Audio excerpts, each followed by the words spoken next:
Hello friends, welcome to MRK study. देखिए, आज बहुत ही इंपॉर्टेंट वीडियो रहेगा आपके लिए। और देखो, जहाँ तक ये लास्ट वीडियो है, 50 क्वेश्चन मैंने सेलेक्ट करे हैं आपके लिए, सभी लोगों के लिए, ठीक है। 27 को जिनका भी एग्जामिनेशन है, चाहे वो आईटीआई वालों का हो, चाहे वो डिप्लोमा वालों को हो, ठीक है। इसमें आईटीआई वालों के भी क्वेश्चन इंपॉर्टेंट रहेंगे। इसके अंदर थोड़े से क्वेश्चन आईटीआई के भी ले रखे हैं मैंने, क्योंकि वो डिप्लोमा वालों को पता नहीं होता है, ठीक है। कुछ मेंटेनेंस के क्वेश्चन भी हैं, तो बहुत सारे क्वेश्चन ले रखे हैं। वॉल्व के क्वेश्चन भी ले रखे हैं मैंने, हीट एक्सचेंजर है, सब कुछ है इसके अंदर, ठीक है। तो चलिए शुरू करते हैं, वीडियो को देखते हैं भाई जल्दी जल्दी। देखिए, क्वेश्चन नंबर 1 देखते हैं यहाँ पे। देखिए, क्वेश्चन नंबर 1 देखिए क्या है। In straight polarity welding, straight polarity welding में क्या होता है, देखो, electrode holder is connected to the negative, electrode holder is connected to the positive, work is positive and holder is earthed, and holder is positive and work is earth. देखो, इसका correct answer हो जाएगा A answer, ठीक है। Electrode holder जो होता है वो कनेक्टेड टू नेगेटिव होता है। अब इसमें दो चीज़ समझा दूं मैं आपको। पहले आंसर तो ये हो गया, ठीक है। अब देखिए, वेल्डिंग में होता क्या है, मैं आपको दो वेल्डिंग बना रहा हूँ, जल्दी जल्दी बना दे रहा हूँ, ठीक है। एक तो ये हो गया, मान लो ये इलेक्ट्रोड है, ये इलेक्ट्रोड है, ये इस तरीके से जुड़ गया, ठीक है। ये वाली जो वेल्डिंग है, इसको हम बोलेंगे DCSP। अभी मैं समझा रहा हूँ, ठीक है। अभी एक मिनट रुक जाना बस। ये हो गया, ये इलेक्ट्रोड हो गया, ऐसे करके इस तरीके से, ठीक है। ये इलेक्ट्रोड है। अब देखिए, DCSP एक होती है DCRP, RP, ठीक है। DCRP होती है। DCSP का मतलब था डायरेक्ट करंट स्ट्रेट पोलरिटी, ठीक है। इसमें क्या होता है, जो वर्किंग होल्डर होता है ना, हमारा वर्किंग होल्डर होता है वो निगेटिव होता है, ठीक है। ये निगेटिव होगा, ठीक है। वर्क होल्डर होगा ना हमारा, जो इलेक्ट्रोड होगा वो निगेटिव होगा, और वर्क पीस पे हम क्या करेंगे, पॉजिटिव लगाएंगे टर्मिनल, ठीक है। ये चीज़ समझ में आ गई। यहाँ पे क्या हम करेंगे, ये पॉजिटिव होगा, ये पॉजिटिव होगा, और ये निगेटिव होगा, ठीक है। ये हमारा क्या है, बेस मेटल है, ठीक है। बेस मेटल जानते हो ना, जिस पे वेल्डिंग करी जाती है, इसको हम नेगेटिव करेंगे, और जो होल्डर है उसको पॉजिटिव करेंगे, तब हमारी जो बनेगी डायरेक्ट करंट रिवर्स पोलरिटी बनेगी, ठीक है। और ये जो है, इस वाले में क्या करेंगे, नेगेटिव करेंगे सबसे पहला वाला, ठीक है। होल्डर होगा वो नेगेटिव होगा, और बेस मेटल होगा वो पॉजिटिव होगा, तब बोलेंगे इसको डायरेक्ट करंट स्ट्रेट पोलरिटी, ठीक है। इसके बहुत सारे बेनिफिट होते हैं, वो मैंने बता दिए हैं, ठीक है। पहले एक वीडियो में वेल्डिंग का वीडियो कराया था, तब वेल्डिंग बाई एमआरके स्टडी देख लेना, पूरा वीडियो समझ में आ जाएगा, ठीक है। चलिए दूसरा क्वेश्चन देखते हैं यहाँ पे। देखो, दूसरा क्वेश्चन देखिए क्या है। Spot welding is a example of welding. Spot welding जो होती है वो किसका एग्जाम्पल होता है, गैस वेल्डिंग का, फिर रेजिस्टेंस वेल्डिंग का, आर्क वेल्डिंग का, या फिर टंगस्टन नट गैस वेल्डिंग का। देखो, गैस वेल्डिंग, स्पॉट वेल्डिंग जो होती है वो एग्जाम्पल है रेजिस्टेंस वेल्डिंग का, ठीक है। रेजिस्टेंस वेल्डिंग में कौन कौन सी वेल्डिंग आती है, स्पॉट वेल्डिंग हो गई, ठीक है, और सीम वेल्डिंग हो गई, प्रोजेक्शन वेल्डिंग हो गई, ठीक है, और बट वेल्डिंग हो गई, ठीक है। इस तरीके से ये स्पॉट वेल्डिंग में आती हैं, ठीक है, ध्यान रखना। और बाकी देखो, टंगस्टन नट गैस वेल्डिंग क्या होती है, TIG वेल्डिंग बोलते हैं। इसमें जो इलेक्ट्रोड होता है वो टंगस्टन का होता है, ठीक है। इलेक्ट्रोड होता है टंगस्टन का होता है, और इसमें नॉन कंज्यूमेबल इलेक्ट्रोड यूज होता है इसमें, ठीक है। समझ में आ गया। नॉन कंज्यूमेबल का मतलब होता है, और TIG का टंगस्टन का बनेगा तो जो हमारा इलेक्ट्रोड होगा वो खर्च नहीं होगा, ठीक है। और MIG वेल्डिंग होती है मेटल इनर्ट गैस वेल्डिंग। इसमें जो इसको हम बोलेंगे मेटल इनर्ट गैस वेल्डिंग। इसमें जो वेल्डर वो होता है, क्या कहते हैं, इलेक्ट्रोड जो होता है वो खर्च होता है, इसमें वायर की फॉर्म में होता है, ठीक है। वायर की फॉर्म में होता है एक इलेक्ट्रोड, वो खर्च होता रहता है, ठीक है। समझ में आ गया। बाकी इसमें जो इनर्ट गैस हैं वो कौन सी यूज़ करी जाती हैं, आर्गन और हीलियम, ठीक है। इनर्ट गैस यूज़ करी जाती है, बहुत बार बता चुका हूँ। चलिए नेक्स्ट क्वेश्चन देखते हैं। नेक्स्ट क्वेश्चन देखिए क्या है। The surface to be machine is a marked on the pattern by. देखो, मैं बता दूं, कास्टिंग के क्वेश्चन भी बहुत आते हैं, ठीक है। ये मत सोचिए कि कास्टिंग के क्वेश्चन नहीं आएंगे, कास्टिंग के क्वेश्चन भी आते हैं। तो कास्टिंग में देखो, यहाँ पे दो सरफेस जो मशीन करी जाती है, मान लो सरफेस मशीन करी है, ठीक है। तो इसको हम क्या बोलेंगे, बताओ क्या आंसर रहेगा, रेड कलर, येलो कलर, या फिर ब्लैक कलर, या फिर ब्लू कलर। करेक्ट आंसर हो जाएगा रेड कलर, ठीक है। रेड कलर, जो भी सरफेस मशीनिंग कर दी जाती हैं उसको हम बोलेंगे रेड कलर। और अनमशीन के लिए, अनमशीन अनमशीन वाले को क्या कलर देंगे, यहाँ पे ब्लैक कलर देंगे, ब्लैक कलर, ठीक है। तो ये चीज़ ध्यान रखना, इंपॉर्टेंट है क्वेश्चन पैटर्न का। और आगे देखते हैं, क्वेश्चन देखिए क्या है। One directional solidification is casting can be improved by using. देखिए ये बहुत इंपॉर्टेंट क्वेश्चन है। वन डायरेक्शनल सॉलिडिफिकेशन मतलब एक ही ढलाई में दिशात्मक ठोसीकरण, मतलब में सुधार किसका प्रयोग करके किया जाता है। ठीक है, वन डायरेक्शनल सॉलिडिफिकेशन होता है, उसमें जो क्या कहते हैं ठोसीकरण होता है, उसका सुधार किस प्रकार किया जाएगा। तो इसका करेक्ट आंसर हो जाएगा, इसको अभी याद कर लेना। लेकिन इसको मैंने एक बार डिटेल में भी कराया था। ठीक है, डिटेल में कराने का मतलब हो गया बहुत ज़्यादा टाइम लेना हो, फिर बहुत दिक्कत हो जाएगी। तो इसका करेक्ट आंसर क्या हो जाएगा पता है, चिल्स एंड पैडिंग। इंपॉर्टेंट है, इसको मैं शॉर्ट वीडियो में बना दूंगा। ठीक है, इसको मैं शॉर्ट वीडियो बना दूंगा। ठीक है, अभी मैं लिख ले रहा हूँ इसको, आज ही शॉर्ट वीडियो बनेगा इसका और डिटेल वाला वीडियो बनेगा चिल्स एंड पैडिंग होता क्या है एक्चुअली में। ठीक है, तो डी आंसर इसका हो जाएगा, याद रखना। वन डायरेक्शनल सॉलिडिफिकेशन इस casting can be improved by using. बहुत ही इंपॉर्टेंट क्वेश्चन है, बहुत बार एग्जाम में पूछा गया है ये वाला क्वेश्चन। ठीक है, चलिए पूरे 50 क्वेश्चन है इसमें। नेक्स्ट क्वेश्चन देखते हैं। नेक्स्ट क्वेश्चन क्या है, the most important quality of any lubricant is. तो मोस्ट इंपॉर्टेंट क्वालिटी क्या होनी चाहिए इसमें, ग्रेड होना चाहिए, specific gravity, viscosity and specific heat. तो करेक्ट आंसर क्या हो जाएगा, सी आंसर हो जाएगा विस्कोसिटी। हमारे जो लुब्रिकेंट हम यूज़ करेंगे, ठीक है, स्नेह यूज़ करेंगे, उसमें बेस्ट क्वालिटी हमारी विस्कोसिटी होनी चाहिए। ठीक है, और भी बहुत सारी क्वालिटी होती हैं इसके अंदर। चलिए नेक्स्ट क्वेश्चन देखते हैं। यहाँ पे नेक्स्ट क्वेश्चन देखिए। नेक्स्ट क्वेश्चन क्या, the society of automotive engine SAE established a system for oils। Society of automatic engineers SAE ने तेलों के लिए एक प्रणाली स्थापना की। क्या है प्रणाली भाई वो, विस्कोसिटी ग्रेडिंग है, कलर ग्रेडिंग है, हाइड्रोलिक ग्रेडिंग है, फिर नंबर ऑफ ग्रेडिंग है। क्या आंसर रहेगा बताइए। टेस्ट ही समझ लीजिए, आज ये समझ लो टेस्ट है आपका। ठीक है, आंसर बताइए इसमें क्या होगा, बताइए। तो इसका करेक्ट आंसर हो जाएगा विस्कोसिटी ग्रेडियंट। ठीक है, विस्कोसिटी ग्रेडिंग सॉरी, ये आंसर इसका हो जाएगा। आगे देखते हैं क्वेश्चन नंबर यहाँ पे 6 देखेंगे, 7वां क्वेश्चन है। ठीक है, 7वां क्वेश्चन है ये, surface roughness is the measure of the. तो सरफेस रफनेस किससे मेजर करी जाती है। आपने अगर पुरानी वीडियो देखो ये वीडियो जो है ना वो डिटेल वाला वीडियो नहीं है। मैं पहले से बोल देता हूँ कि ये इसमें फुल एक्सप्लेन करेंगे हम, लेकिन इस वाली वीडियो हम फुल एक्सप्लेन नहीं कर पाएंगे। और इस टाइप की वीडियो मैंने बहुत सारे बना रखे हैं, जिसमें कुछ क्वेश्चन है ना वो बहुत डिटेल में मैंने करा रखे हैं। तो आपको प्रीवियस ईयर की वीडियो भी देख लेने, जो लॉन्ग टर्म वाली वीडियो है। ठीक है, बड़े बड़े वीडियो हैं। तो surface roughness is the measure of. तो सरफेस रफनेस होती है वो किससे मेजर करेंगे, क्या होगा, finally space micro irregularities, surface texture and surface topography and all of this. क्या करेक्ट आंसर होगा। तो सरफेस रफनेस जो होती है वो हम इस तीनों से करते हैं। ठीक है, तो डी आंसर इसका हो जाएगा। ठीक है, और यहाँ पे डी आंसर होने वाला है बिल्कुल करेक्ट आंसर। आगे देखते हैं, RMS method, very most important question है। RMS मेथड क्या देता है, टोलरेंस देता है, अलाउंसेस देता है, रफनेस देता है या फिट देता है। ये फिट और रफनेस ये सारी चीज़ पढ़ लेनी है खुद से। ठीक है, मैं आपको पहले ही क्लियर बता दे रहा हूँ, बहुत इंपॉर्टेंट मेट्रोलॉजी में से ये क्वेश्चन आने वाले हैं इस तरीके के।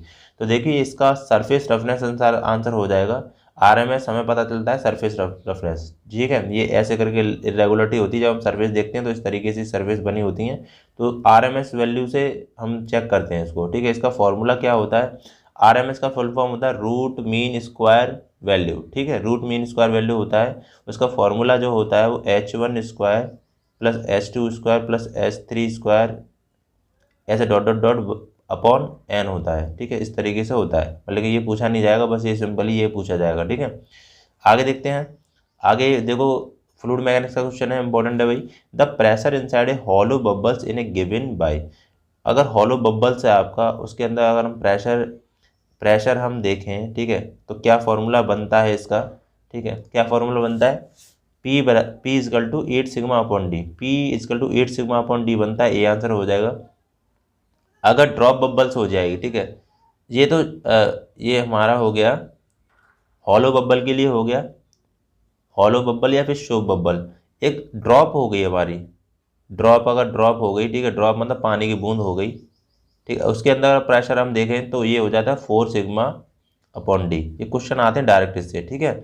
और जेट के लिए अगर बात करें, जेट के लिए ठीक है, तो जेट की कंडीशन में होगा 2 सिग्मा अपॉन डी।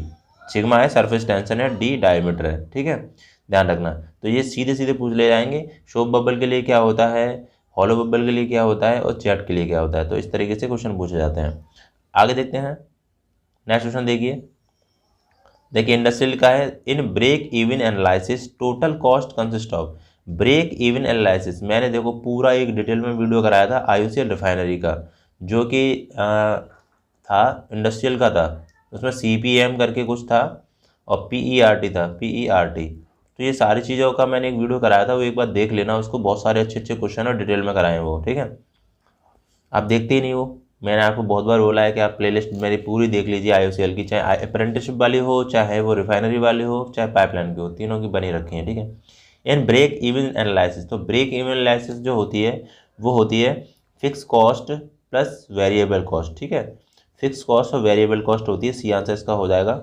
नेक्स्ट देखते हैं, नेक्स्ट देखिए भाई, मोस्ट इंपॉर्टेंट क्वेश्चन है ग्राइंडिंग का है। The marking on A grinding wheel 51A36L 5V93, the code 36 represent the. देखिए यहाँ पे हमारे 7 नंबर होते हैं, ठीक है, जैसे 1 2 3 4 5 6 7, ठीक है। पहला वाला ये कट कर दो, लास्ट वाला कट कर दो, ठीक है, 7 नंबर अगर होंगे तो, ठीक है। ये सब कंपनी के नंबर होते हैं, ये पहले वाले लास्ट वाले। फिर आते हैं, देखो ये हो गया एब्रेसिव, एब्रेसिव होगा, एब्रेसिव ग्रिड साइज हो गया, ग्रेड हो गया, GRAD ग्रेड, स्ट्रक्चर हो गया, और ये बॉन्ड हो गया, ठीक, इस तरीके से होगा। वी फॉर वर्टिफाइड बॉन्ड होगा इसमें। तो एब्रेसिव ग्रिड, तो यहाँ पे हमारा जो आंसर हो जाएगा, ग्रिड मतलब ग्रेन साइज हो गई। ग्रेन साइज का मतलब हो गया, जैसे हमारे इस तरीके से व्हील है हमारा, ठीक है, उसमें ये ऐसे करके एब्रेसिव पॉइंट हो गए नहीं, कौन कितना बड़ा है कितना छोटा है, तो ये ग्रेन साइज होते हैं, ठीक है। तो इसका आंसर हो जाएगा ग्रेन साइज, ठीक है। ग्रिड का मतलब ग्रेन साइज हो गए, ग्रेड्स का मतलब हमारा व्हील कितना मजबूत है, ठीक है, ये हो जाएगा। तो व्हील कितना मजबूत है वो हमारा हो जाएगा कौन सा, एब्रेसिव ग्रिड ग्रेड L, ठीक है, L साइज का हो गया इस तरीके से। तो जैसे मीडियम ग्रेड्स हैं या फिर हार्ड ग्रेड्स हैं, इस तरीके से। तो आप क्या करोगे, अगर ग्राइंडिंग का थोड़ा सा देख रहा है आपको डिटेल में, तो आप ग्राइंडिंग बाई MRK स्टडी डालना, तो आपको वीडियो मिल जाएगा बहुत डिटेल में, वो देख लेना, ठीक है। सारे क्वेश्चन उसमें दे रखे होंगे, मैंने बनाया भी था, बस आपको देखने की दिक्कत होती है बस। विच of the following machine does not require quick return mechanism. तो देखो क्विक रिटर्न मैकेनिज्म जो होता है, इसमें से कौन से मशीन में यूज़ नहीं होता है। स्लॉटर में होता है भाई, प्लेनर में भी होता है, शेपर में होता है, ब्रॉचिंग में नहीं होता है, ठीक है। तो ये डी आंसर हो जाएगा, ठीक है। अब यहाँ पे एक इम्पॉर्टेंट बात आती है प्लेनर, पहले हम शेपर की बात कर ले रहे हैं। शेपर में जैसे मान लो हमारा टूल है, ठीक है, ये हमारा टूल है मान लो, ठीक है, इस तरीके का टूल है। तो इसमें क्या होता है कि हमारा जो बेस मेटल होता है, मान लो ये हमारा जो कोई मशीन का पार्ट है, उसको हम फिक्स कर देते हैं, और ये जो टूल है ये मूव करेगा, ठीक है, इसके ऊपर, और इसके बाद ये एक लेयर की तरह इसको खुरचेगा फिर, या फिर हटाएगा इसकी लेयर को, ठीक है, इस तरीके से। तो ये शेपर का हो गया, ठीक है। इसके बाद प्लेनर में क्या करते हैं, प्लेनर में हमारा जो वर्क पीस होता है ना, वर्क पीस होता है वो मूव करता है, और टूल होता है ना, टूल होता है वो फिक्स रहता है, ठीक है, ये ध्यान रख लेना प्लेनर में। और उसके बाद स्लॉटर होता है, स्लॉटर भी देखो इस तरीके से टूल होता है, इस तरीके से। तो ये ऊपर नीचे डाउन एंड ऊपर नीचे वर्क करेगा, ठीक है, ये चीज़ ध्यान रख लेना। तो सब में तीनों में क्विक रिटर्न मैकेनिज्म यूज़ होता है, ठीक है। जिसमें फॉरवर्ड डायरेक्शन तो धीरे धीरे करके काम करता है फॉरवर्ड डायरेक्शन में, लेकिन बैकवर्ड डायरेक्शन होता है वो एकदम से आ जाता है इस तरीके से। चलिए तो नेक्स्ट देखते हैं वही क्वेश्चन देखिए नेक्स्ट। इन ईडीएम का फुल फॉर्म पता होना चाहिए। In EDM process the tool and work pieces are separated by electrode discharge machine, ठीक है, इलेक्ट्रोड डिस्चार्ज मशीन हो गया। यहाँ पे जो टूल होता है अपना, वर्क पीसेस और टूल के बीच जो सेपरेट होता है, वो क्या करते हैं हम यहाँ पे डाई इलेक्ट्रिक फ्लूइड यूज होता है इसमें, ठीक है। डाइलेक्ट्रिक फ्लूइड होता है, ध्यान रखना। सी इसका आंसर हो जाएगा। आगे देखते हैं, आगे नेक्स्ट क्वेश्चन देखेंगे भाई। यहाँ देखिए, what is the meant by HVOF in metal coating. HVOF ये फुल फॉर्म बतानी है तुमको, HVOF की। High velocity oxide filler, high viscous oxide oxidize fluid, high viscous oxygen fuel and high velocity oxygen fuel. तो correct answer हो जाएगा high velocity oxygen fuel, ठीक है। डी आंसर इसका हो जाएगा। आगे देखते हैं, नेक्स्ट क्वेश्चन है ये 15 क्वेश्चन चल रहा है भाई अपना। देखिए 50 क्वेश्चन करने हैं आपको पूरे, ठीक है, ध्यान से देखना। फिलर गेज बहुत बार बताया, filler gauge are use to measuring the. Filler gauge क्या करता है, थिकनेस ऑफ द मेटल, गलत है। Clearance of between mating parts, ये सही है, ठीक है। तो ये बी आंसर इसका हो जाएगा, ये बिल्कुल सही है। हमारे दो मैटिंग पार्ट्स होते हैं, मान लो ये बेयरिंग है, मैंने बहुत बार बताया भी है इस तरीके से, ठीक है, ये बताया। तो यहाँ पे ये बॉल्स हो गई, इसके बीच में ये क्लियरेंस होता है इस जगह पे, जिसमें बॉल क्या करती हैं, रोल करती हैं इसमें, ठीक है। थोड़ा सा स्पेस तो देंगे ना, थोड़ा सा तो क्लियरेंस देंगे ना इस जगह पे, तभी तो बॉल रोल कर पाएंगी ना इस जगह पे, ठीक है। तो यहाँ पे कुछ क्लियरेंस होता है, बहुत ही कम होता है। इसको हम क्या करेंगे, फिलर गेज से चेक करेंगे। अगर ये ज़्यादा क्लियरेंस हो जाता है, ठीक है, तो हमारी बेयरिंग ख़राब हो जाती है, क्योंकि बॉल्स घिस जाती हैं इस तरीके से, ठीक है, समझ में आ गया। और क्रोम स्टील की बनी होती है ये बॉल्स, क्रोम स्टील की, ये भी क्वेश्चन बहुत बार पूछा गया है, ठीक है। और रोलर बियरिंग जो होती हैं वो एक्सियल डायरेक्शन के लिए यूज़ करी जाती हैं, ठीक है, एक्सियल डायरेक्शन के लिए यूज़ करी जाती हैं। चलिए, बहुत इंपॉर्टेंट क्वेश्चन है ये। आगे देखेंगे भाई क्वेश्चन नंबर यहाँ पे 16। देखिए क्वेश्चन नंबर 16 देखिए, बहुत इंपॉर्टेंट है भाई। देखो इसमें क्या है, the crank pin is to be connected in the bush and the dimension for the bush and crank are give respectively mmr। देखो यहाँ कह रहा है क्रैंक पिन बुश में जोड़ी जानी है, और बुश तथा क्रैंक की विमा दे रखी है। बुश की दे रखी है आपको, देखो बुश की जो विमा दे रखी है 16, अपर लिमिट लोअर लिमिट दे रखी है इनकी। और क्रैंक की जो दे रखी है 16, अपर लिमिट और लोअर लिमिट माइनस में दे रखी है, ठीक है। Maximum clearance between Bush and crank pin, तो क्लियरेंस आपको निकालनी है इसमें से, ठीक है। तो क्वेश्चन नंबर 16 है, इसको हम कॉपी पे करने वाले हैं, ठीक है। इसको देख लेना ध्यान से भाई, इंपॉर्टेंट क्वेश्चन है, इसको करेंगे, ठीक है। चलिए देखिए भाई, यहाँ पे क्वेश्चन जो है वो क्या है, डायमेंशन ऑफ बुश है, ठीक है। वो आपको दे रखा है कितना, 16 दिख रहा होगा, ठीक है। वीडियो क्वालिटी बढ़ा लेना अगर नहीं दिखे तो। ये हो गया प्लस 0.000, ठीक है, ये इस तरीके से है। तो हम मैक्सिमम जब डायमेंशन निकालेंगे तो क्या निकलेगी हमारी, हम 16 में ये ऊपर वाला जो है ना ये जोड़ देंगे, तो 0.017 जोड़ेंगे, कितना हो जाएगा हमारा 16.017, ठीक है, इतनी चीज़ क्लियर हो गई। उसके बाद देखिए हमारी डायमेंशन ऑफ यहाँ पे जो दे रखी है क्रैंक, ठीक है, डायमेंशन ऑफ क्रैंक दिख रहा होगा, डायमेंशन ऑफ क्रैंक, तो उसकी जो दे रखी है वो कितनी दे रखी है अभी 16 माइनस का 0.035 और माइनस ये है 0.062।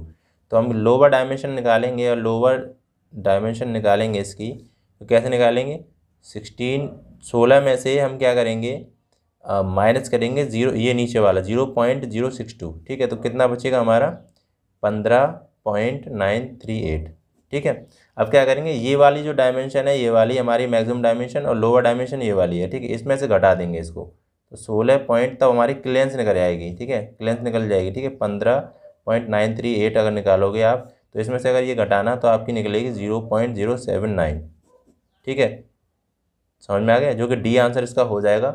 एक बार देख लेना इसको, इस तरीके से करेंगे इसको, ठीक है। चलिए अब देखिए भाई नेक्स्ट क्वेश्चन देखिए, क्वेश्चन नंबर यहाँ पे 17, least count of micrometer. Least count of micrometer क्या होता है इसमें से बताइए, 0.1 mm, 0.001, 0.01, 0.0001, ठीक है। करेक्ट आंसर होगा 0.01, बी आंसर इसका हो जाएगा। अब आप least count of vernier callipers बताना, वर्नियर कैलिपर्स। ठीक है, इसका कमेंट बॉक्स में आंसर देना क्या करेक्ट आंसर हो जाएगा। Least count of vernier callipers बता चुका हूँ मैं, लीस्ट काउंट का शॉर्ट वीडियो भी बनाया था मैंने। ठीक है, बताना। गैंट चार्ट मोस्ट इंपॉर्टेंट है। Gantt chart is a type of chart which illustrates the, बताइए। गैंट चार्ट एक प्रकार का चार्ट है जो दर्शाता है, बताइए क्या दर्शाता है भाई। Assignable cause of variation in process, project schedule, inventory status, materials recruitment.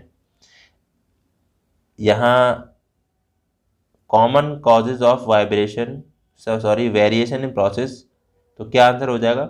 Gantt chart जो होता है वो प्रोजेक्ट शेड्यूल को दर्शाता है। ठीक है, प्रोजेक्ट का शेड्यूल जो होता है उसको गैंट चार्ट से शो कराते हैं। ठीक है, चलिए नेक्स्ट क्वेश्चन देखेंगे भाई। यहाँ पे क्वेश्चन नंबर 19 है। All radiation in black body are, all radiation in black body are reflected करती हैं, रिफ्लेक्ट यहाँ पे रिफ्लेक्टेड हो गया, रेफ्लेक्टेड हो गया, ट्रांसमिटेड हो गया, एब्जॉर्ब हो गया। देखिए ब्लैक बॉडी जो होती है, कोई भी ब्लैक बॉडी, कोई भी ऐसी बॉडी जो सन होता है ना, सन या फिर कोई हीट होती है, कोई प्रकाश हो गया मान लो, तो कोई भी ऐसी कोई भी बॉडी हो वो, ठीक है, वो एब्जॉर्ब कर जाए, एब्जॉर्ब उसकी जो हीट है उसको एब्जॉर्ब कर ले वो, तो उसको हम ब्लैक बॉडी कहेंगे। ठीक है, तो all radiation in black body are, तो ब्लैक बॉडी सभी विकिरण क्या हो जाती हैं, एब्जॉर्ब हो जाती हैं।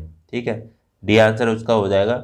ऐसे ही देखिए नेक्स्ट क्वेश्चन देखिए, ये भी इंपॉर्टेंट है, हीट ट्रांसफर इजी क्वेश्चन है ये। ठीक है, ice is very close to, ice जो होती है वो किसके क्लोज होती है, grey body, black body, white body and तो सभी लोग क्या लगा देंगे, व्हाइट बॉडी लगा देंगे इसको। ठीक है, ये हो कि गलत हो जाएगा। आइस जो है ना, आइस होगी वेरी क्लोज टू, वो ब्लैक बॉडी की होगी, क्योंकि आइस जो होती है मान लो बर्फ़ का टुकड़ा है और कुछ टेम्परेचर और उसमें सन की वो होगी ना, तो सारी जो किरण है ना वो एब्जॉर्ब कर जाएगी। ठीक है, वो पिघलती जाएगी, फिर वो मेल्ट करती जाएगी। ठीक है, ध्यान रखना।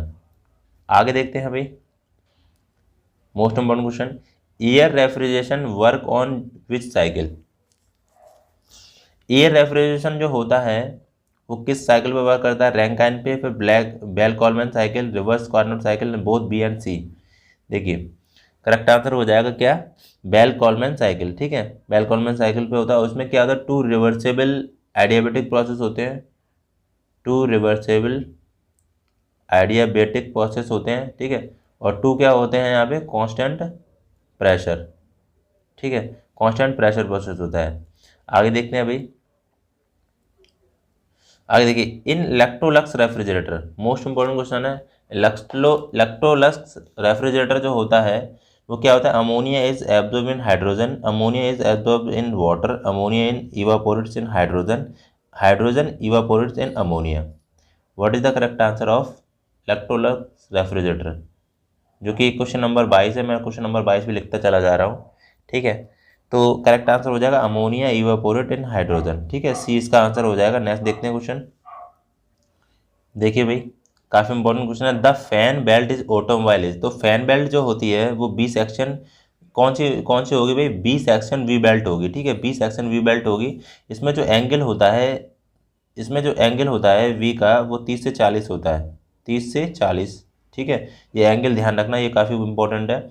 और ये बॉटम में टच नहीं करती है। ठीक है, ये साइड टच करती है, वी बेल्ट होती है वो साइड टच करती है, not bottom touch, bottom touch. ठीक है, बॉटम में टच नहीं करती है, ध्यान रखना। आगे क्वेश्चन देखते हैं अभी, आगे क्वेश्चन क्या है, heat is rejected in diesel cycle, most important question है, बहुत ही अच्छा क्वेश्चन है, क्वेश्चन नंबर 24 है। ठीक है, क्वेश्चन नंबर 24 देखिए, heat is rejected, heat is rejected in the diesel cycle, क्या होगा, during the reversible constant pressure process, during the reversible isothermal process, during the isentropic process and during the reversible constant pressure process. देखो हम यहाँ पे बना लेते हैं, जैसे मान लो पीवी डायग्राम में हम बनाया, ठीक है, इस तरीके से, तो हीट क्यू सप्लाइड यहाँ पे होगी, क्यू आर इधर होगी। ठीक है, तो यहाँ पे पहली बात तो एक कांस्टेंट प्रेशर हो गया, ठीक, एक कांस्टेंट वॉल्यूम हो गया और टू रिवर्सिबल एडियाबेटिक प्रोसेस हो गए। ठीक है, ये तो ध्यान रखना। तो हमारी हीट रिजेक्टेड होगी ना, वो कांस्टेंट वॉल्यूम पे प्रोसेस होगी। कांस्टेंट वॉल्यूम है ना, ये कांस्टेंट वॉल्यूम, तो हीट रिजेक्टेड। और हीट सप्लाइड किस पे होगी? कांस्टेंट प्रेशर पे, ठीक है। तो हमारा क्या आंसर हो जाएगा इसमें से? During the reversible constant volume process, ठीक है, डी आंसर इसका हो जाएगा। चलिए समझ में आ गया। इस तरीके से क्वेश्चन पूछे जाते हैं। मीन इफेक्टिव प्रेशर क्या होता है भाई? देखिए काफ़ी इंपॉर्टेंट क्वेश्चन है। मीन इफेक्टिव प्रेशर जो होता है वो Otto cycle is inversely proportional to pressure ratio, directly proportional to pressure ratio, does not depend on the pressure ratio, proportional to square root of pressure ratio. क्या correct answer हो जाएगा इसका, बताइए।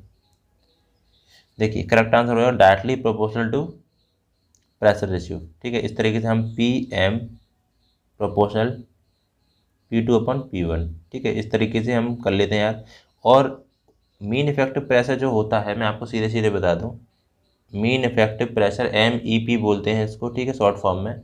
ये W net network upon swept volume होता है, swept volume, ठीक है। स्वेप्ट वॉल्यूम तो पता होगा ना आपको, ठीक है।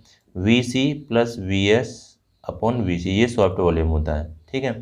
तो नेटवर्क ये होता है। बाकी ये क्या करता है, ये आपको मैं बता दूं, ये क्या करेगा, mean effective pressure as a parameter to compare the performance of reciprocating engine of equal size. मतलब ये एक पैरामीटर होता है मीन इफेक्टिव प्रेशर, जो क्या करता है, कंपेयर करता है, एक परफॉर्मेंस करता है as compare to reciprocating engine से, ठीक है। इसके बारे में बता दूं मीन इफेक्टिव प्रेशर के बारे में। Engine will is larger value of mean effective, अगर इंजन है हमारा with a larger value of mean effective pressure deliver more network पर साइकिल, हमारा MEP ज़्यादा है, मीन इफेक्टिव प्रेशर ज़्यादा है, ठीक है, तो हमारा जो नेटवर्क होगा वो पर साइकिल ज़्यादा होगा, ठीक है, तो हमारी परफॉर्मेंस होगी वो बेटर हो जाएगी। इस तरीके से ये आता है, ठीक है। तो बस मीन इफेक्टिव प्रेशर का W नेटवर्क अपन स्वेप्ट वॉल्यूम याद रखना। और बाकी ये आपका ये है, क्या कहते हैं, दूसरा वाला directly proportional to pressure ratio. फिर बाकी डिटेल में पढ़ लेना इसको, ठीक है। चलिए नेक्स्ट देखते हैं, क्वेश्चन क्या है 26। क्या क्वेश्चन है? Actual power generated in engine cylinder is known as. Actual power जो जनरेटर होती है बाय इंजन, ठीक है, engine cylinder, actual power engine cylinder से जो एक्चुअल होती है जनरेटेड होती है, उसको क्या बोलेंगे बताइए। इंपॉर्टेंट क्वेश्चन है। ब्रेक हॉर्स पावर बोलेंगे, indicated horse power, one boiler horse power and fractional horse power. Correct answer क्या हो जाएगा बताइए? इंडिकेटेड हॉर्स पावर, ठीक है। हमारी जो भी पावर है वो इंजन सिलेंडर से डेवलप्ड होती है, ठीक है। इंजन सिलेंडर से अगर पावर हमारी जनरेट होगी, ठीक है, इंजन सिलेंडर से जनरेट होगी तो क्या होगा भाई, यहाँ पे इसको हम बोलेंगे इंडिकेटेड हॉर्स पावर बोलेंगे, ठीक है। अच्छा क्वेश्चन है ये। और आगे देखते हैं भाई, मोस्ट इंपॉर्टेंट क्वेश्चन है, बहुत बार क्वेश्चन में पूछा गया है। Odometer is the an instrument with measure. Odometer जो होता है वो क्या मेजरमेंट करता है बताइए? Fuel consumption, pressure of lubricant, oil, speed of the wheel and distance travel by the wheel. Correct answer क्या हो जाएगा? करेक्ट आंसर हो जाएगा ओडोमीटर होता है distance travel by the wheel, ठीक है।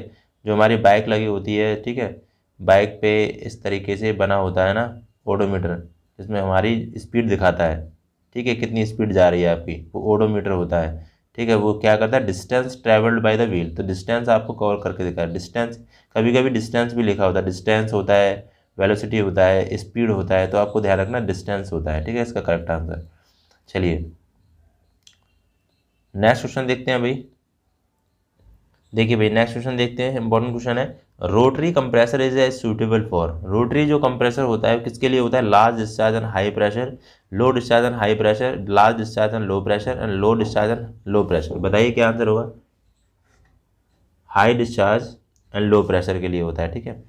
High discharge, large discharge and low pressure, large discharge and low pressure, ठीक है, या फिर हाई डिस्चार्ज। तो हाई होगा वो डिस्चार्ज होगा Q, एंड प्रेशर होगा हमारा वो लो होगा, ठीक है। इस तरीके से इसको यूज़ करा जाता है रोटरी कंप्रेसर को। कंप्रेसर से क्वेश्चन आएंगे, ध्यान रखना।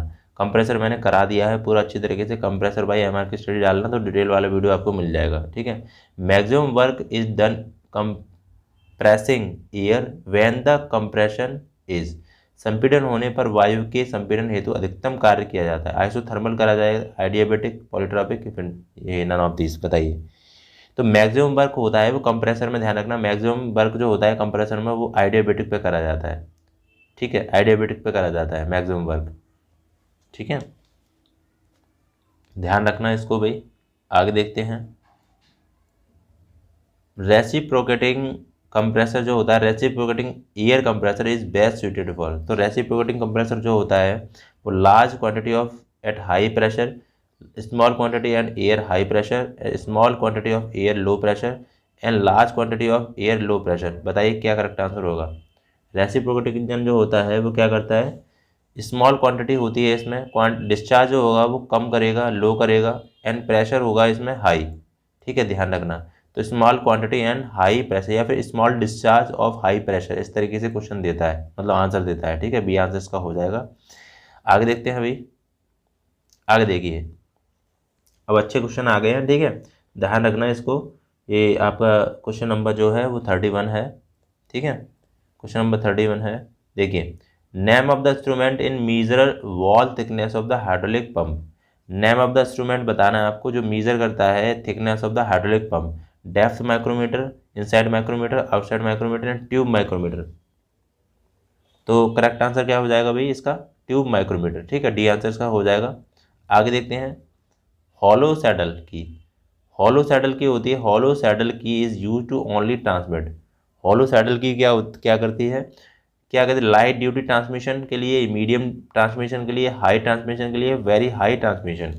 क्या करेक्ट आंसर हो जाएगा। तो हॉलो सैडल की जो होती है, सैडल की जो होती हैं वो लो लाइट क्या करती है, लाइट ड्यूटी ट्रांसमिशन के लिए, ठीक है, ये आंसर इसका हो जाएगा, ठीक है, इसका आंसर क्या हो जाएगा, लाइट ड्यूटी ट्रांसमिशन, ये आंसर इसका हो जाएगा, ठीक है, बहुत इंपॉर्टेंट क्वेश्चन है। देखिए भाई ये क्वेश्चन देखिए, 5S स्टैंड फॉर, बहुत अच्छा क्वेश्चन है। 5S जो होता है वो क्या स्टैंड करता है, बताइए क्या आंसर होगा इसका। Short systematic segregation, standardization and sustain, short set shine, standardization sustain. तो देखो यही आंसर इसका हो जाएगा, शॉर्ट सेट शाइन, ठीक है, बी इसका आंसर हो जाएगा। इंपॉर्टेंट है, ITI का क्वेश्चन है ये, और इस टाइप के क्वेश्चन आने के चांस रहते हैं इसमें, ठीक है। चलिए ये बताइए भाई, ये आपका name of the bearing shown in figure. देखो इस तरीके से सेम टू सेम इस तरीके से मैंने क्वेश्चन लेके आया हूँ ना, इस तरीके से क्वेश्चन आपको एक दो क्वेश्चन जरूर पूछ लिया जाएगा, ठीक है, फिगर दे देगा और पूछ लेगा what is the name of this figure, या फिर क्या है इसमें, ठीक है, बॉल बियरिंग है या फिर रोलर बियरिंग है, थ्रस्ट बियरिंग है, फिर नीडल बियरिंग है। करेक्ट आंसर क्या हो जाएगा भाई इसका, नीडल बियरिंग, ठीक है। बॉल होती तो आपकी बॉल्स दिखाई देती हैं इस तरीके से, ठीक है, इस तरीके से बॉल्स दिखाई देती हैं, ठीक है, बॉल नीडल बियरिंग है ये। चलिए आगे देखते हैं, what is the meant by gear ratio, बताइए क्या आंसर रहेगा। What is the meant by gear ratio, gear ratio क्या होता है, the ratio of pinion speed and gear speed, the ratio of number of teeth and pinion and number of teeth on gear, both A and B, none of this. बताइए correct answer क्या हो जाएगा इसका, both A and B हो जाएगा, ठीक है। हम यहाँ पे रेशियो ऑफ पिनियन स्पीड का भी कर सकते हैं, गियर स्पीड का भी कर सकते हैं और नंबर ऑफ टीथ जो होंगे वो पिनियन के होंगे, नंबर ऑफ टीथ मान लो small T and capital T gear के, ठीक है। ये पिनियन क्या हो, जैसे मान लो ये आपका छोटा वाला गियर ये पिनियन हो गया, बड़ा वाला गियर हो गया ये गियर हो गया, ठीक है। तो इसके टी इसका टी छोटा वाला हो जाएगा, इसका टी बड़ा वाला हो जाएगा, तो इस तरीके से रेशियो होता है, उसको हम गियर रेशियो बोलते हैं, ठीक है। बहुत इंपॉर्टेंट क्वेश्चन है ये। आगे देखिए, आगे देखो, in flange coupling the flange are coupled together by means of. Flange coupling जो होती है वो किस तरीके से फ्लैंज होती हैं, स्टड से या फिर बोल्ट एंड नट से, headless taper bolt and none of this. क्या आंसर होगा, बोल्ट एंड नट, ठीक है, बोल्ट एंड नट से होता है क्या, ठीक है, बताना ज़रूर इसका आंसर क्या होगा, बोल्ट एंड नट से, ठीक है। फ्लैंज जो फ्लैंज लगी होती हैं, ठीक है, आपने देखी होंगी फ्लैंज, दो फ्लैंज अगर लगी हैं, ठीक है, तो यहाँ पे बोल्ट लगाए जाएंगे इस तरीके से, ठीक है, देखी होगी फ्लैंज कपलिंग मैंने पढ़ाया था तो उसमें लगी होगी, ठीक है, इस तरीके से। Prevent maintenance is, prevent maintenance जो होता है वो क्या आंसर रहेगा इसका, prevent maintenance is the overall lubrication and repair work carried out by the maintenance section in advance of the machine coming to break down, the maintenance work for any fault notice during the work, done to prevent the maintenance of machine none of above. देखिए prevent maintenance का मतलब ये होता है हम पहले से ही maintenance करके रखें उस मशीन का। जैसे मान लो मतलब ब्रेक डाउन होने से पहले ही अगर हम मेंटेनेंस कर देते हैं उसको हम प्रिवेंट मेंटेनेंस कहते हैं, ठीक है। The overall lubrication are repair work carried out the maintenance section in advance, देखो एडवांस दे रहा है, advance of the machine coming to break down, ठीक है। ब्रेक डाउन होने से पहले, advance to machine break down, break down होने से पहले हम उसका मशीन का लुब्रिकेशन कर दें या फिर रिपेयर कर दें उसको, चेक करके उसको, ठीक है, सही तरीके से, तो हम उसको प्रिवेंट मेंटेनेंस कहते हैं। बहुत इंपॉर्टेंट है, ठीक है। इस तरीके से रेगुलर मेंटेनेंस आता है, प्रिवेंट मेंटेनेंस, तो ये मेंटेनेंस वाले क्वेश्चन आपको तैयार कर लेने हैं, ठीक है, इससे क्वेश्चन आते हैं। आगे देखिए क्वेश्चन, नेक्स्ट क्वेश्चन देखिए, which of the following is classified as a anti friction bearing. तो एंटी फ्रिक्शन बियरिंग देखो बॉल बियरिंग भी होती है, रोलर बियरिंग भी होती है, नीडल बियरिंग भी होता है, ऑल ऑफ दीज, ठीक है। तो मोस्ट इंपॉर्टेंट क्वेश्चन है ये, ठीक, ऑल ऑफ दीज है, ठीक है। जिसमें जो बॉल्स लगी होती है ना, बॉल्स टाइप की, या फिर ये इस तरीके से, ये एंटी फ्रिक्शन बियरिंग कहलाती हैं, ठीक है, नीडल बियरिंग हो गई। तो बियरिंग वाला चैप्टर, मैं बियरिंग वाला वीडियो मैंने करा दिया था, MR की स्टडी बियरिंग बाई, ठीक है, ऐसे करोगे बियरिंग बाई MR के स्टडी, तो आपको बियरिंग का क्वेश्चन मिल जाएगा। 40 क्वेश्चन है इंपॉर्टेंट उसमें, और क्लासीफाई कर रखा है बियरिंग को अच्छे तरीके से विथ फिगर, ठीक है। चलिए इसमें देखिए बेबेट मेटल्स, देखिए बेबेट जो होता है most widely use for bearing material are. तो बेबेट मेटल्स जो होते हैं वो जनरल बियरिंग में लगाए जाते हैं। टिन बेस्ड होता है, लेड बेस्ड होता है, both A and B and neither और बी। बताइए क्या होता है इसका आंसर, बताइए भाई क्या आंसर रहेगा इसका करेक्ट। करेक्ट आंसर क्या हो जाएगा, बोथ एंड बी, ठीक है, ए एंड बी हो जाएगा, टिन बेस और लेड बेस। यहाँ पे हम एक देख लेते हैं, एक छोटा सा फिगर हमने लगा रखा है जगह पे। यहाँ देखिए बेबेट मेटल जो होता है, जो से ये बियरिंग होती है, ये बियरिंग है आपके सामने, ठीक है। ये अलग अलग पार्ट है बियरिंग का। जो अंदर आपको देखो गोल्डन टाइप की जो आप सरफेस दिख रहे हो ना, ये बेबेट होता है, बेबेट मेटल होता है, ठीक है। इसमें क्या होता है, एंटीमनी होता है, एसएन होता है 88%, एंटीमनी हो गया, टिन हो गया, ठीक है, एसएन, और कॉपर हो गया यहाँ पे 4%, ठीक है। ड्यूरेनियम आप देख लेते हैं, ड्यूरेनियम में क्या होता है भाई, एल्यूमिनियम होता है, कॉपर होता है, मैग्नीशियम होता है। तो इस तरीके से ये इसका कॉम्बिनेशन होता है, जो क्या करता है, ये बॉडी बनाई जाती है ना एरोप्लेन की, वो ड्यूरेनियम से बनाई जाती है, फिर एल्यूमिनियम से, ठीक है, इस तरीके से होता है। अब आगे क्वेश्चन देखिए भाई, इंपॉर्टेंट क्वेश्चन है, valve are use to discharge air from the water pipeline. कोई भी ऐसा वाल्व है जो डिस्चार्ज करता है air from the water pipeline. Air relief valve हो गया, सैल्यूस वाल्व हो गया, प्रेशर रिलीफ वाल्व हो गया, एल्टीट्यूड वाल्व हो गया। बताइए, देखिए कोई भी वाल्व है अगर उसमें एयर रिलीफ होती है, ठीक है, एयर अगर निकलती जाती है, एक प्रेशर, जो इसका एक प्रेशर मेंटेन होता है, उस प्रेशर से ज़्यादा प्रेशर हो जाएगा तो क्या होता है, एयर अपने आप ही निकलती जाती है, तो एयर रिलीफ वाल्व बोलेंगे इसको, ठीक है। ये आंसर इसका हो जाएगा। और वाल्व क्या करता है भाई, वाल्व देखो मैं आपको बता दूँ, फ्लो को कंट्रोल करता है। जैसे मान लो ये यहाँ से फ्लो हो रहा है, ठीक है, यहाँ पे वाल्व लगा दिया, इस तरीके से लगा होता है वाल्व, ठीक है। ये हैंडल हो गया, इसके अंदर स्टेम होता है जो कि ऊपर नीचे जाता है, ठीक है, और फ्लो को रोकता है। अगर हमें बीच में से फ्लो शट डाउन करना है, बंद करना है पाइपलाइन, तो इसको हम घुमाएंगे, ठीक है, इस तरीके से बंद कर देंगे, चालू कर देंगे, ठीक है। आगे देखते हैं, नेक्स्ट क्वेश्चन देखिए भाई, नेक्स्ट क्वेश्चन देखिए, 42 क्वेश्चन है, ठीक है, 50 क्वेश्चन होने वाले, इंपॉर्टेंट है। Which of the following valve is known as safety valve. Safety valve कौन सा होता है बताइए, प्रेशर रिलीफ वाल्व होता है, ठीक है। PRV उसको बोलते हैं, PRV प्रेशर रिलीफ वाल्व होता है, उसको सेफ्टी वाल्व बोलते हैं। ये सारी चीज़ें आप देखोगे जाके रिफाइनरी में जब जाओगे तब, ठीक है। आगे देखते हैं, आगे देखिए, valve are use to remove sand and slit from the pipeline. अगर सैंड मट्टी निकालनी है या फिर धूल मट्टी होती है, उसको अगर रिमूव करना हो तो एयर रिलीफ वाल्व होगा या फिर सेल्यूस वाल्व होगा, या सोर्स स्क्योर वाल्व होगा या फिर एल्टीट्यूड वाल्व होगा। बताइए, ये स्क्योर वाल्व होगा, ये वाला इसका करेक्ट आंसर है, सी आंसर, ठीक है।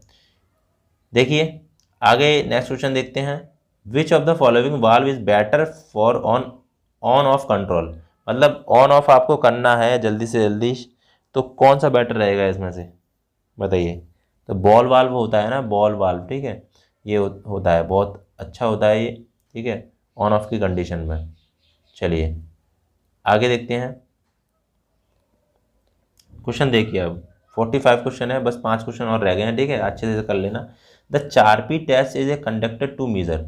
4P टेस्ट जो होता है वो क्या करता है, टफनेस को करता है, क्रीप स्ट्रेंथ को, फटीग स्ट्रेंथ है, elastic strength of the material.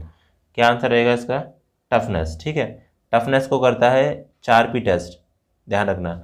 और एक होता है बर्नैल टेस्ट, BRENELL, बर्नैल टेस्ट होता है। तो ये किसको करता है, ये हार्डनेस को करता है। ठीक है, हार्डनेस, ध्यान रखना। 4P टेस्ट और बर्नैल टेस्ट दोनों के आने के चांसेस रहते हैं, बहुत ज़्यादा क्वेश्चन पूछे जाते हैं ये। आगे देखते हैं भाई क्वेश्चन, देखिए आगे क्या है, when a nut is tightened by the placing a washer below it the bolt will be subjected to. जब एक नट को नीचे वॉशर रखकर कसा जाता है तो बोल्ट में लगता है। अब जैसे देखो बोल्ट है ये आपका, ठीक है, बोल्ट कैसा होता है, देखो मैं आपको दो चीज़ बता दूं। ये तो होता है आपका, ठीक है, ये इस तरीके का होता है, इस तरीके का होता है, इसको हम क्या बोलेंगे, स्टड। इसमें कोई भी हेड नहीं होता है। ठीक है, ये जो हो गया इस तरीके से, इस तरीके से, ठीक है, इस तरीके से हो गया, इसको हम बोलेंगे बोल्ट। ठीक है, और इस तरीके से अगर आपको मिल गया, ठीक है, इस तरीके, ये नट हो गया, ये नट होता है। ठीक है, तो अगर ये वाला नट हम अगर इसमें लगाएंगे, इस जगह पे, इस जगह पे हम लगाएंगे, तो यहाँ पे सबसे पहले आपको वॉशर लगाना पड़ेगा। ये वॉशर लगा दिए, उसके बाद हम यहाँ पे नट लगाएंगे। ठीक है, ये इस तरीके से नट लगाएंगे। तो यहाँ पे होता है क्या है कि हम नट लगाते हैं तो वॉशर में, तो बोल्ट में लगता है, क्या लगता है अभी बोल्ट में बताइए, यहाँ पे टेंसाइल स्ट्रेस लगेगा। ठीक है, टेंसाइल स्ट्रेस लगेगा, ये आंसर इसका हो जाएगा। देखिए नेक्स्ट क्वेश्चन देखते हैं, slenderness ratio of a column is defined as the ratio of its length to its. Slenderness ratio जो होता है वो क्या होता है, least radius of gyration, least radius of, क्या होता है भाई, स्लेंडरनेस रेशियो बताइए क्या होता है, क्या हो गया भाई, क्या करते हैं, slenderness ratio column is defined as the ratio of its length, length by its radius of gyration. ठीक है, क्या होगा, least radius of gyration, least radius of gyration की, ये होता है। चलिए आगे देखते हैं, ये सोम के क्वेश्चन है, इंपॉर्टेंट क्वेश्चन है। देखिए Euler buckling theory is applicable for, Euler buckling for जो थ्योरी होती है वो किसके लिए होता है, लॉन्ग कॉलम के लिए होता है। ठीक है, लॉन्ग कॉलम के लिए होता है। और एक आती है रैंकाइन थ्योरी, रैंकाइन थ्योरी वो किसके लिए होती है, both short and long column. ठीक है, बहुत शॉर्ट एंड लॉन्ग कॉलम के लिए रैंकाइन थ्योरी होती है, और यूलर थ्योरी जो होती है वो लॉन्ग कॉलम के लिए होती है। ये काफ़ी इंपॉर्टेंट क्वेश्चन है, बार बार आते हैं ये क्वेश्चन, इसलिए मैं कराया मैंने इसको। ठीक है, आगे देखिए, which of the following is higher pair, higher pair देखो क्या एग्जाम्पल है इसका, belt and pulley, turning pair, screw pair and sliding pair. देखिए ये जो हैं तीनों के तीनों ये लोअर पेयर हैं, लोअर पेयर। पेयर पे भी अच्छे क्वेश्चन करा रखे हैं मैंने। पेयर क्या होता है भाई, जिसमें लोअर पेयर क्या होता है, जिसमें आपका क्या करते हैं, सरफेस कांटेक्ट करते हैं, क्या करते हैं, सरफेस कांटेक्ट करते हैं, तो लोअर पेयर होते हैं। बेल्ट एंड पुली होती है, बेल्ट एंड पुली हो गई, ये हो गया आपका हायर पेयर में। ठीक है, बहुत अच्छा क्वेश्चन है, बहुत अच्छा क्वेश्चन है। आपको क्या कर लगेगा कि ये बेल्ट हो गई, ये पुली हो गई, इसके अंदर और ऊपर बेल्ट जाएगी हमारी, इस तरीके से मान लो स्लाइड करेगी बेल्ट, तो वो टच करेगी, पूरी नहीं करती है। ठीक है, टच करती है मतलब, लेकिन उस बेल्ट में क्या होते हैं, आपने देखा होगा, उस बेल्ट को गौर से देखना, वो चिकनी नहीं होती है वो बेल्ट। ठीक है, वो वहाँ पे चिकनी नहीं होती है। पहली बात तो पूरी तरीके से एक लाइन लाइन सी बनी होती है, तो वो वहाँ पे उसको टच नहीं करेगी पूरी तरीके से। ठीक है, थोड़ी थोड़ी उठ के चलती है, वो पॉइंट टू पॉइंट टच करेगी उस जगह पे, तो हायर पेयर बनाएगी। ठीक है, बहुत इंपॉर्टेंट क्वेश्चन है ये। देखिए लास्ट क्वेश्चन देखिए, मोस्ट इंपॉर्टेंट है लास्ट क्वेश्चन, क्वेश्चन नंबर 50 है ये, the number of instantaneous centre for a mechanism with A link is. देखो उस पर न्यूमेरिकल भी आ जाता है, तो इसका करेक्ट आंसर क्या होगा, n(n-1/2)। जैसे n बराबर आपको दे दिया मान लो 2, ठीक है, मान लो 4 दे दिया आपको, n बराबर 4, तो हम यहाँ पे n बराबर 4 लगाएंगे, 4, और 4 में से एक गया 3/2 करेंगे, और 4 12, 12/2, तो 2 6 12। ठीक है, इस तरीके से न्यूमेरिकली पूछ लिया जाता है, तो ध्यान रखना, इंपॉर्टेंट क्वेश्चन है ये 50। बाकी देखो 50 क्वेश्चन मैंने इंपॉर्टेंट करा दिए हैं भाई सभी लोगों को, और हो सकेगा तो मैं देखो आगे वीडियो बनाऊंगा, देखो नहीं तो आप अपने आप से पढ़िए। ठीक है, 27 को एग्ज़ाम है आपका, तो एक दिन पहले आप यूट्यूब के चक्कर में मत पढ़ना। ठीक है, जो भी होगा देख लेना, थोड़ा समय मिल जाए तो। बाकी क्या करना है, आपको सही से तैयारी करनी है, रिवीजन कर लेना जितना भी आपने लिखा है, और वीडियो में जितने भी पॉइंट मिले हैं आपको, मेरे पुराने वाले वीडियो जिसमें इंपॉर्टेंट पॉइंट मिले हैं वो आपको क्या करना है, रिवाइज करते रहना है। ठीक है, सारी चीज़ें लेके जाना अभी से ही।